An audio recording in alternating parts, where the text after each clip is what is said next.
What's good, everybody? Welcome back to Snug Wrestling. Finally, going to be able to get our NXT review done this week. A little late, but better late than never. There was no way I was going to miss out on NXT review this week with our NXT expert, good old Tommy, because this week's episode of NXT was packed, bro. It was action packed. The matches on this episode of NXT were good, but they also set up a bunch of matches for next week already. They already announced the entire card for next week's episode of NXT, and we have it. So we're going to go over what went down this week, and we're also going to predict the matches that have been scheduled for next week as well. And to help me, Tommy is here. What's up, Tommy? Welcome, bro. How you feeling today? Yo, what's up? I am feeling good as all hell. I got my notes down for the entirety of this episode, so let's get into it. Yeah, a couple updates or I guess major announcements were made before this episode of NXT. Number one, the first one was Lillian Garcia was the ring announcer for this episode of NXT, which is great to see Lillian Garcia. And also the title match that was scheduled for this episode of NXT for the Women's North American Championship was changed. The number one contender Layla Diggs unfortunately suffered an injury over the weekend at an NXT at a live event for NXT, and she was not able to compete for the Women's North American Champion. So that was changed, and the big question is what was going to happen with that. Robert Stone was tasked with finding a new opponent, and he ended up finding three. So we got a fatal four-way for the Women's North American Champion on this episode of NXT. So right off the bat, just felt like a lot of crazy things were happening on NXT.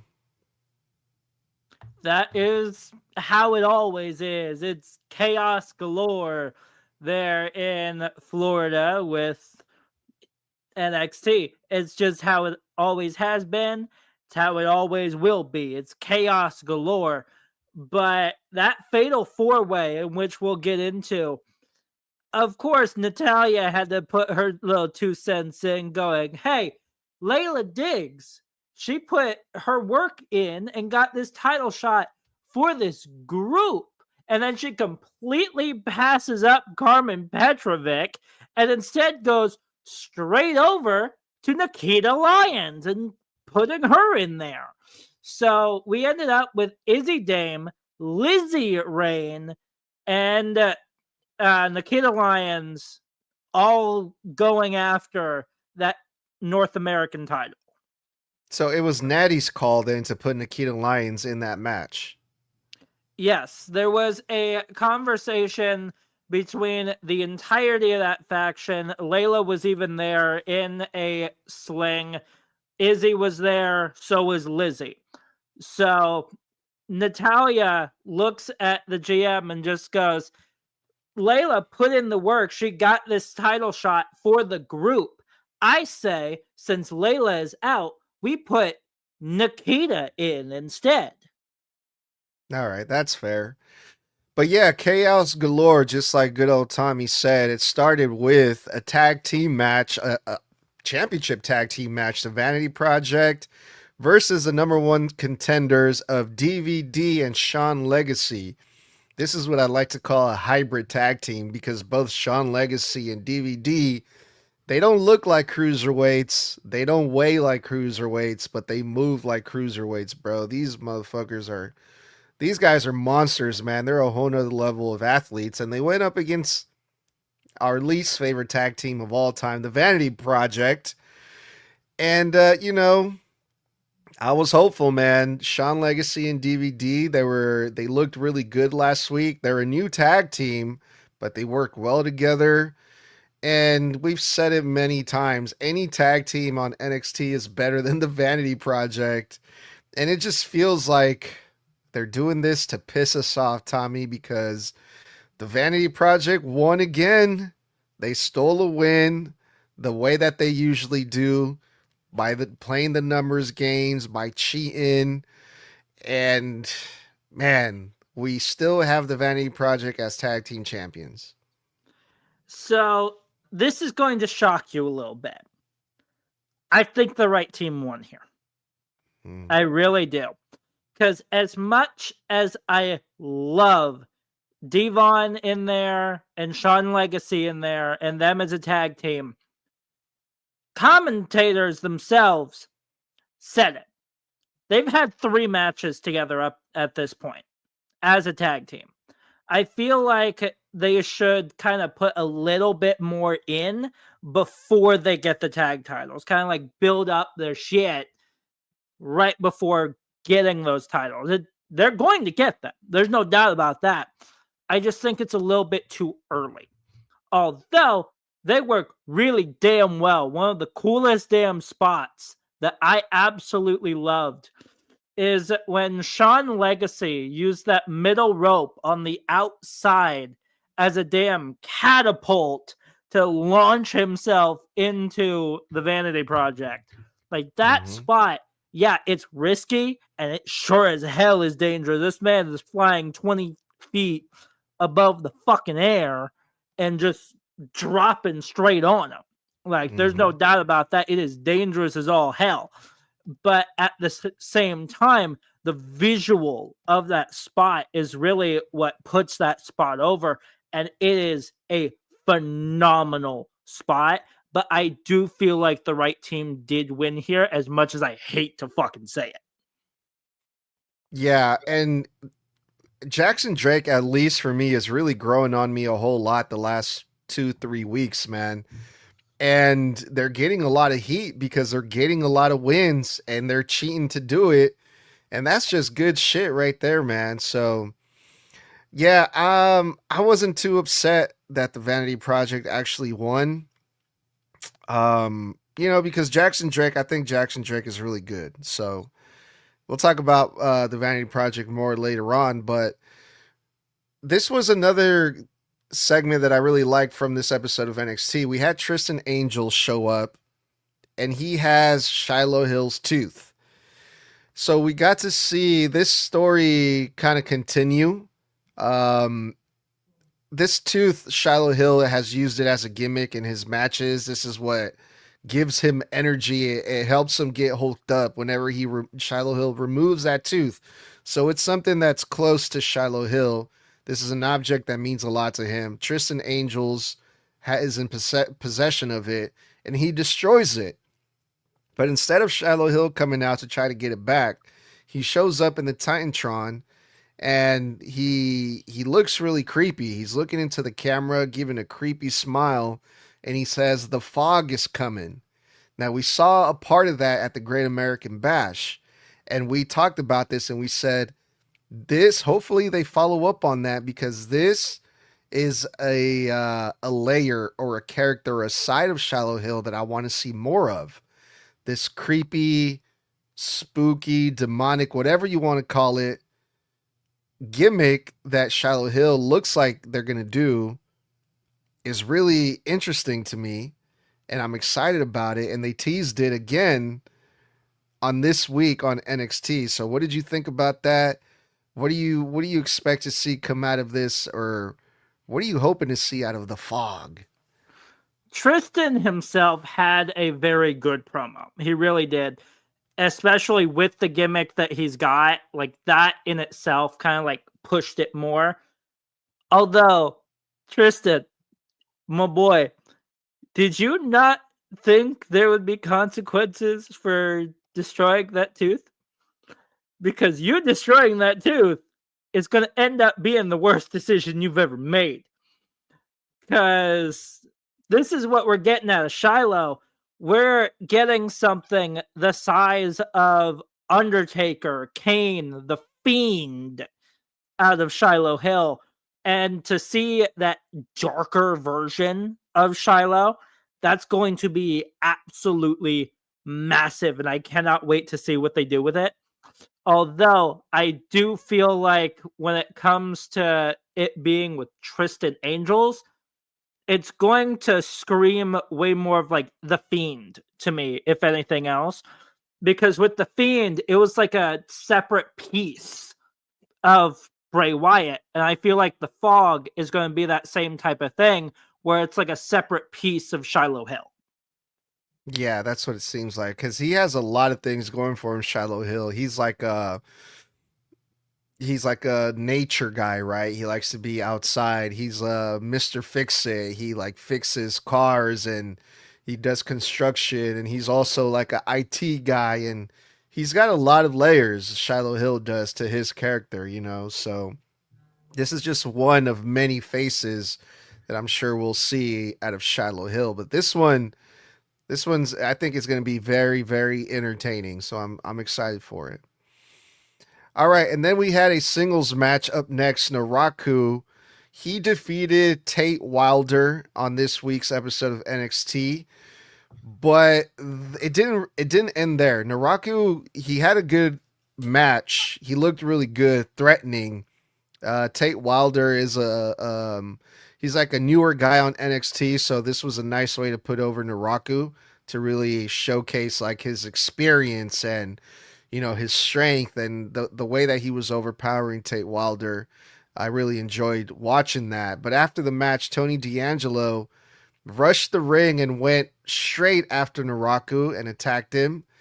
And this feud is just getting hotter and hotter every week. Naraku and Tony D'Angelo are not done with each other. Yeah, they are definitely not done with each other. In fact, there's an NXT title match next week between Naraku and Tony D'Angelo. The match itself doesn't really have anything wrong with it. There's nothing really to note on that because it was an excellent match with it, especially with that spot where Naraku pushed Tate Wilder right off the corner and that man jumped a good 15 feet in the air before landing right on his ankle. I'm like, ooh, that man's ankle's going to snap. But he didn't just attack him after the match. He also attacked him at the end of the show as well, which then was announced right at the end of the show. The last thing that was said is, okay, you clearly want Tony D'Angelo. You want Naraku in a title match. That's fine. It's going to be a street fight. Mm-hmm. And here's where I think this is going. Heatwave, August 30th. I don't think this is ending next week. You got Tony D'Angelo who won the first one. Unfortunately, I think next week Tony D'Angelo's reign is coming to an end. I think Naraku wins next week, and then at Heatwave, they go for that round 3. You know what? I like that idea because August 30th is a long time from now. We're talking like the end of August, right? So we got like 6 weeks until then. That's a long time. I mean, are they really going to build up the match at Heatwave for 6 weeks? I mean, maybe, but I think what you're saying actually does make a whole lot of sense, Tommy. I think it does, man. I think you're onto something, which just makes me even more excited for their match next week, right? Well, we'll get into that. Thanks for spoiling your predictions that we're going to be doing later on, but it's all good. I forgive you because it was a really good one. All right, Tommy, the Fatal 4-Way match that we talked about earlier for the Women's North American Championship. Yeah, Zaria was forced to defend it versus 3 women. And, I wasn't expecting Zaria to lose because she just won it not that long ago. But also, I was feeling like we saw a fucking 4-way match last week for the number 1 contenders. Now we're going to see it again for the Women's North American Champion. And also, the main event was a triple threat match as well. So it's like, I felt like we were getting the same shit like over and over again last week and then this week again. So honestly, I wasn't really too into this match. But I'm glad Zaria retained because it did make her look like a convincing champion. She not only retained the title, but she defeated 3 other women to do it. Yeah, so Zaria did win, which I did find interesting, but what I found the most interesting, Nikita's the one who took the pin. So, yeah, sure, that keeps everyone safe. It really does, because of the fact that the one that took the pin is not primarily on NXT. She's primarily on Evolve. It's why she's the Evolve Women's Champion. She has that title on her shoulder. It's right there. But here's the problem with that. You have a faction led by fucking Natalya, having Carmen Petrovic on there, who's been causing problems in AAA. You've got Nikita Lyons, who is the world champion on Evolve. And then you've got Layla Dix. The problem with having Nikita Lyons take the pin is that it's going to now make that faction a little bit harder to deal with, because of the fact that Nikita Lyons, she's absolutely going to be yelled at galore by Natalya. Yeah. Yeah, I guess yeah, maybe Natty will show some tough love there, right? Um but it's kind of hard to be upset. I mean, Nikita Lyons did look pretty good in there.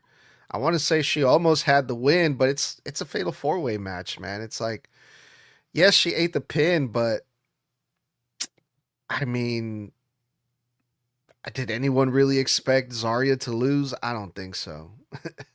you know.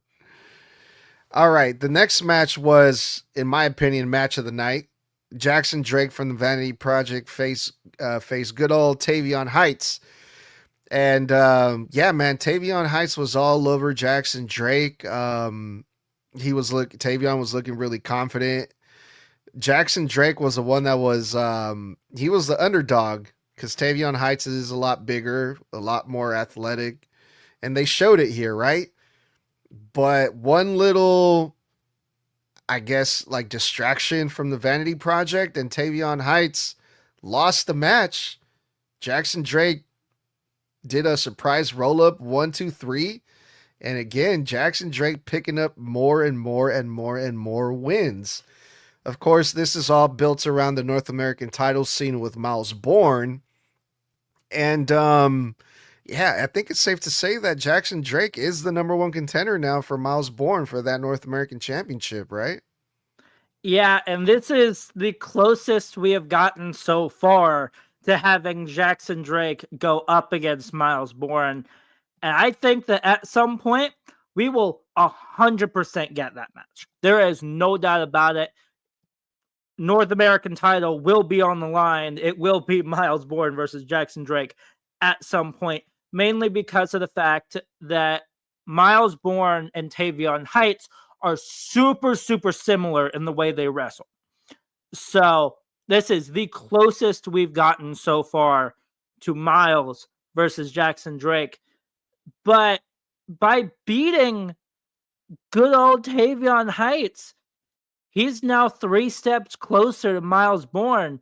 So Miles, you better watch out for Jackson Drake. I mean, he is the one that stands out the most with the Vanity Project. You and I have both been saying that for the last couple of months now. We've also been saying that we really, really want Jackson Drake versus Miles Bourne for that North American title.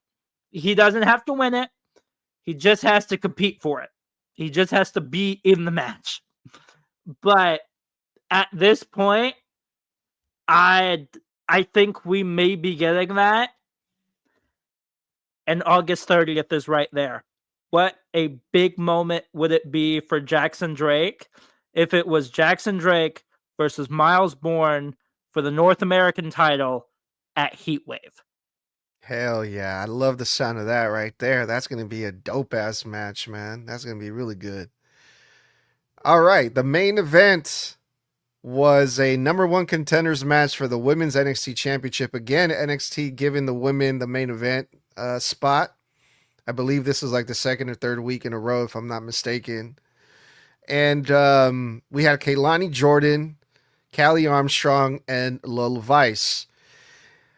And I thought for sure, man, I was pulling for Kelani Jordan. I'm starting to feel bad for her, man, because she's right, dude. We've said it. She said it. She's been on NXT for the longest, and she's never had a title shot. And I thought for sure this is it. This is it for Kelani Jordan. Callie Armstrong is also really good, but again, she just got there. And she's already calling her shot for the NXT championship. Whoa there, girl. Slow down there, girl. It's not your time yet. But it was Lola Vice, dude. The former NXT champion is going to get a rematch versus Kendall Gray for the women's NXT championship.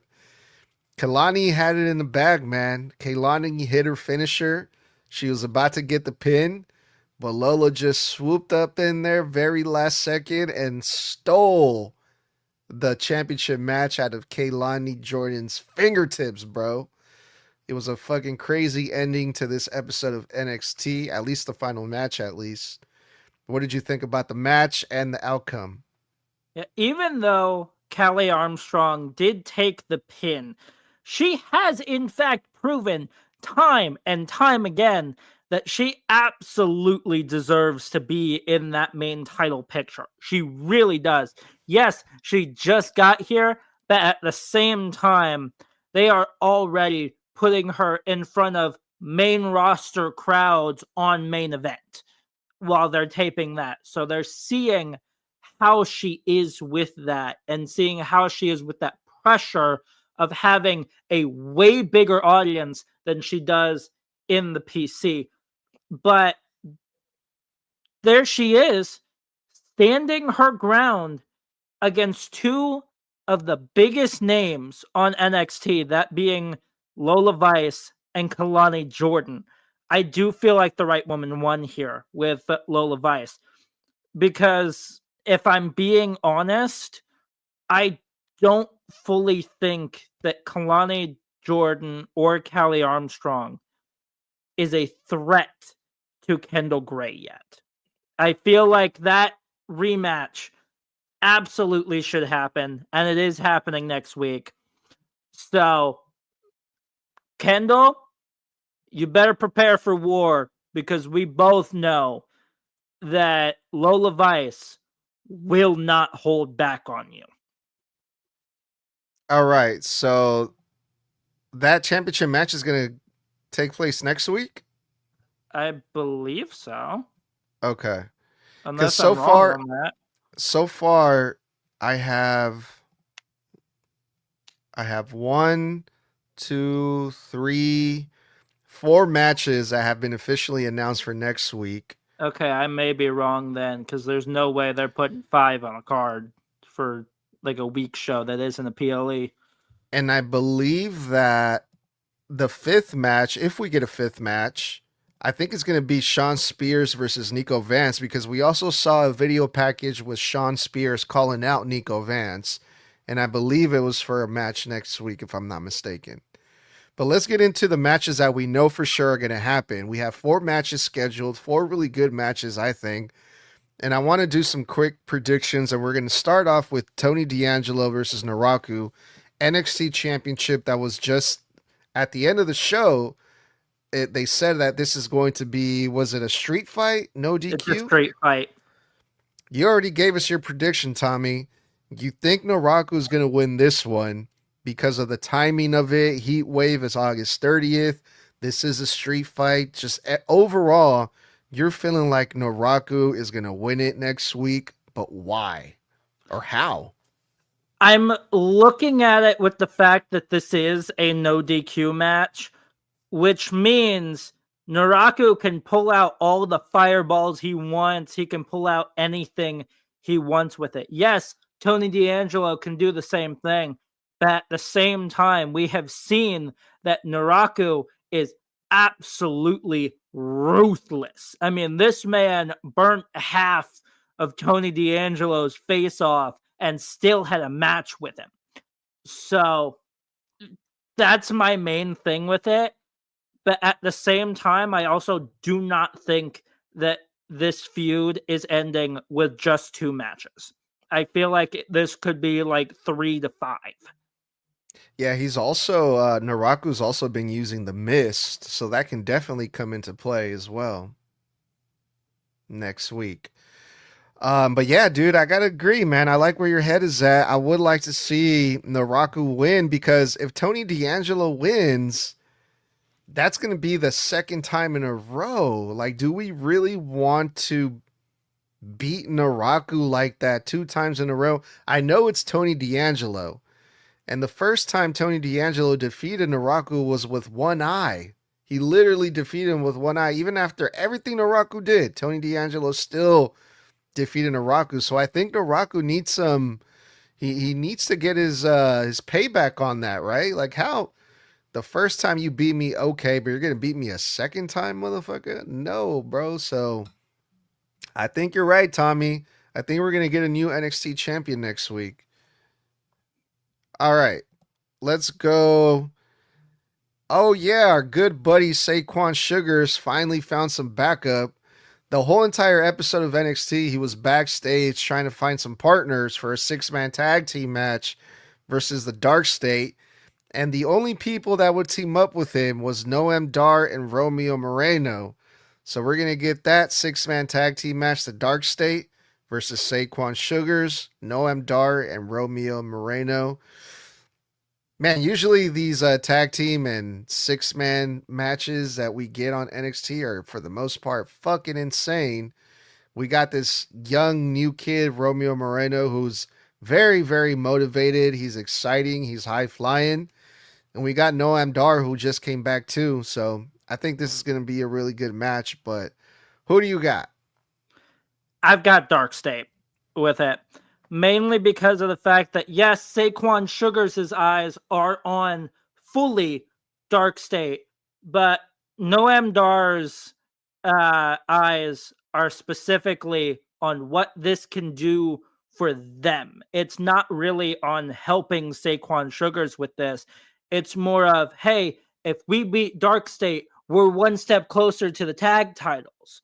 So that's mainly why I'm going Dark State with it, because Dark State is one full unit. They're all on the same page. But I feel like Saquon Sugars and Noam Dar may go like head to head a little bit because Saquon wants to take out Dark State completely. Meanwhile, Noam Dar just wants to do this to get closer to the tag titles. Yeah, for sure.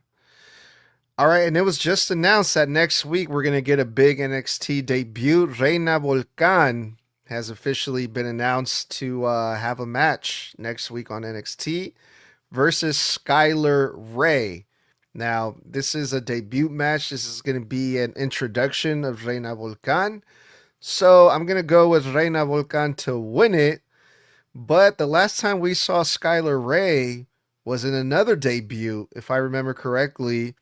This was Callie Armstrong when she debuted on NXT. She also faced Skylar Ray. And Skylar Ray put up a pretty good fight versus Callie Armstrong. So it's going to be interesting to see what these two are going to do to each other next week. But yeah, I got my money on good old Reina Volcan. Who you got? I feel like Skylar may put in like the offense a little bit, but I'm sorry, girl, you're getting fed to Reina. There's no way. Like, you are 100% going to get absolutely demolished by Reina Volcan. There's no possible way that you're not. So I am absolutely going Reina to demolish Skylar. All right, and the fourth match, this one is going to be a really good one. Natty versus Jada Parker. Their last match was really good. This feud has been really good. These two are really good individually. And yeah, another match I'm looking forward to. This is a personal feud. These two women do not like each other. And it's going to be a fucking banger. Hopefully, we get a clean one-on-one match. I don't want to see Carmen or Nikita get involved. I just want to see Natty and Jada Parker go at it. Who won last time? Jada Parker won Natalia. last. Oh, Natty. Natalia via tap out. Okay, this is going to be their second match, so yeah, I think Jada Parker has to win. Has to win this one. Yeah, Jada needs this more than Natalya does. Natalya's got this massive group behind her. One of the members being injured, but still, you've got a Evolve World Champion behind you. You're fine. Meanwhile, Jada Parker has been taking loss after loss after loss after loss, having wins here and there, yes, but the majority of what she's been getting as of late is loss after loss after loss. So I am 100% going Miss Parker to beat Natty Neidhart. Well, Jada Parker did get a singles win a couple weeks ago against Carmen Petrovich, if I'm not mistaken. That was the only one. Everything before that, yeah, it feels like Jada Parker was losing a lot, like Yeah, crazy. that's what I'm saying is she'll have like a win here and there, but the majority of what she's been getting as of late are losses. Yeah. Well, if Jada Parker losing a lot means we're gonna get more matches like this one out of her, like the one we got last time versus Natty, then I'm all for that. Yeah, that's what we got for NXT so far. There might be one more match added next week. I believe Sean Spears versus Nico Vance. I don't think that's been official, but they're on the road to Heatwave. And yeah, man, next week's episode of NXT is looking pretty good. I'm really looking forward to it. Tommy, anything else before we get up out of here? Or you want to call it? Take us home, Tommy. I say let's call it. We've said all that needs to be said. All right, ladies and gentlemen, that was this episode of the Snug Wrestling Podcast where we went through this week's NXT. You can catch us every Monday for Monday Night Raw, Wednesday usually for NXT, every Sunday for Friday Night SmackDown. Although this Sunday we will not be going through Friday Night SmackDown, but instead we will be going through Saturday night's main event. So get your merch at tpublic.com/snug_wrestling. That is TEE public.com/snug_wrestling. Stay safe, stay savage, and stay snug. That was one time for the one time. 4 letters, one word. Oh, yeet.